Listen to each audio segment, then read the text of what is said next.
के साथ राजेंद्र शर्मा, न्यूज़ 18 हिमाचल। और इस वक्त खबरें में केंद्रीय मंत्री अनुराग ठाकुर का प्रचार अभियान जारी है। आज वो देहरा और ज्वालामुखी में प्रचार अभियान चला रहे हैं। उन्होंने रमेश धवाला के लिए वोट की अपील की। इस मौके पर ओपीएस के मुद्दे पर अनुराग ठाकुर ने कहा कि बीजेपी के घोषणा पत्र का इंतजार करें। साथ ही उन्होंने इस मौके पर राहुल गांधी की भारत जोड़ो यात्रा पर भी निशाना साधा।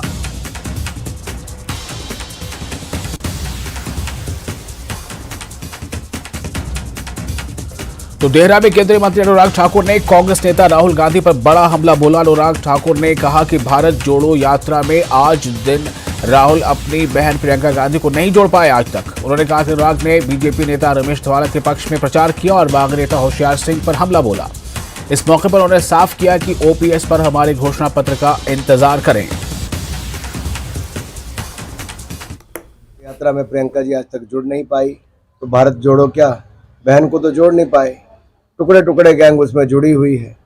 तो राहुल जी से सवाल तो ये आता है कि टुकड़े टुकड़े गैंग के लोग भारत जोड़ो यात्रा में क्या कर रहे हैं? जो देश का नामो निशान मिटाना चाहते थे वो भारत जोड़ो यात्रा में क्या कर रहे हैं? और प्रियंका गांधी को राहुल गांधी जी अपनी यात्रा में क्यों नहीं जोड़ पा रहे? प्रियंका जी उत्तर प्रदेश में चुनाव की बागडोर संभाले हुए थी, कांग्रेस का खाता नहीं खुल पाया, जमानतें जब्त हुई। ऐसी तो हालत है, कांग्रेस के चारों राज्यों में कुछ नहीं हो पाया। अगले 10 दिनों में बीजेपी हिमाचल में धुआंधार प्रचार करने वाली है। धुआंधार प्रचार के लिए पार्टी ने पूरा रोड मैप तैयार कर दिया है, जिसमें आज से अगले 10 दिनों तक बीजेपी के 7 स्टार प्रचारक 54 रैलियां करेंगे। स्टार प्रचारकों में पीएम मोदी, केंद्रीय गृह मंत्री अमित शाह, यूपी के सीएम योगी आदित्यनाथ, रक्षा मंत्री राजनाथ सिंह शामिल हैं। इस धुआंधार प्रचार अभियान में पीएम मोदी 4 रैलियों को संबोधित करेंगे, जबकि यूपी के सीएम 12 जनसभाओं को संबोधित करेंगे।